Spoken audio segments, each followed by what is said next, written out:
Kamusta na mga kameds? May re-repair nga pala ako isang unit ngayon, Realme C11 2020. So ang issue nito dalawa. Basag yung LCD tsaka nagpapatay sindi siya.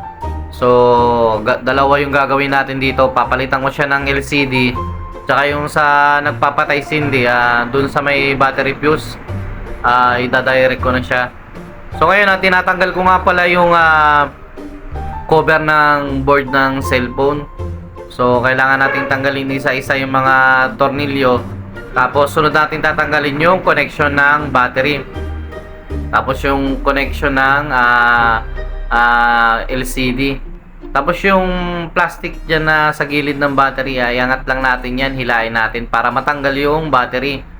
Pag hindi naman ganong madikit, kaya naman siyang hilain. Tapos yung plastic cover ng battery, iangat lang natin para ma-access natin yung flex ng LCD.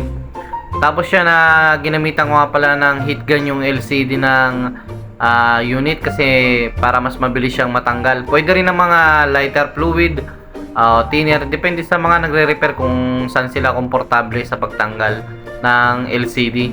So ayan, natanggal ko na pala yung LCD ng cellphone. Tapos lilinisan natin yung gilid dyan sa may frame. Kailangan tanggalin yung mga lumang pandikit para at least pag nilapat natin yung LCD, maganda yung pagkalapat niya, hindi siya nakaangat. Kasi pag hindi mo siya nilinisan, aangat yung LCD. So ngayon, ito naman ang gagawin ko, yung nagpapatay sindi siya. So ganitong issue kapag nagpapatay sindi tapos nagagamit mo lang siya kapag naka-charge sa charger or sa power bank. So ang main issue nito kadalasan yung fuse sa may battery. So gagawin ko na rin para isahan na lang. So tinatanggal ko na muna yung plastic cover dun sa may pinaglalagyan ng fuse ng battery. So nilagyan ko na nga pala ng flux. Tapos gagawin ko dyan hihinangin ko para matanggal yung fuse ng battery. So yan, natanggal ko na siya. So ngayon lalagyan ko na siya ng lead para mag-connect yung magkabilang terminal dun sa pinagkabitan ng fuse. So direct na siya. So safe naman yung pag ganyan na repair. Tumatagal naman din yung unit. So yan, kinabit ko na nga pala yung battery para at least matesting na natin yung unit kung okay ba. So nilagyan ko muna siya ng tape para at least yung plastic dun sa may gilid hindi siya umangat pag kinabit ko yung back cover, hindi sumabit.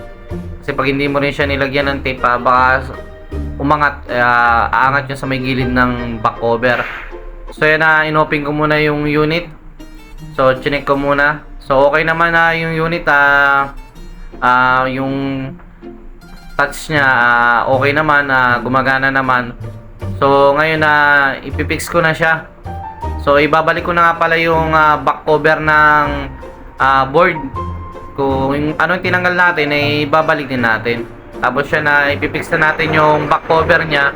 Yung mga tornilyo na tinanggal, kailangan ibalik din natin para at least ma-fix natin yung cellphone at hindi rin siya mag-lose connection yung sa may yung sa power button.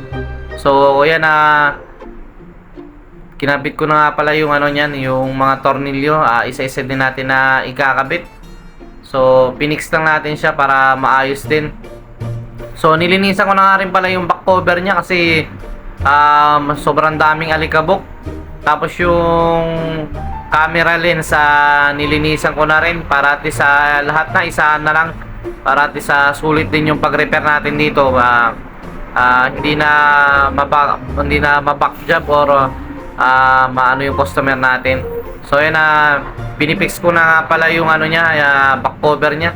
Kinakabit ko na dun sa may unit. Tapos yung LCD, kakabitan ko na rin siya ng T7000. Lalagyan na natin siya para at least ma-fix na yung LCD. So kailangan paikot natin lalagyan ng T7000. So ginagamit ko nga pala dyan na kulay black na T7000. So kailangan bawat gilid malagyan natin ng pandikit para hindi rin siya umangat. Kasi pag onti lang nilagay natin or hindi maayos, aangat din siya. So yun na, nilagyan ko na nga pala ng tape para ma-fix na natin yung LCD para at least magamit na to ng maayos. So yan okay na. Nailagay na natin yung tape para ma-fix yung LCD.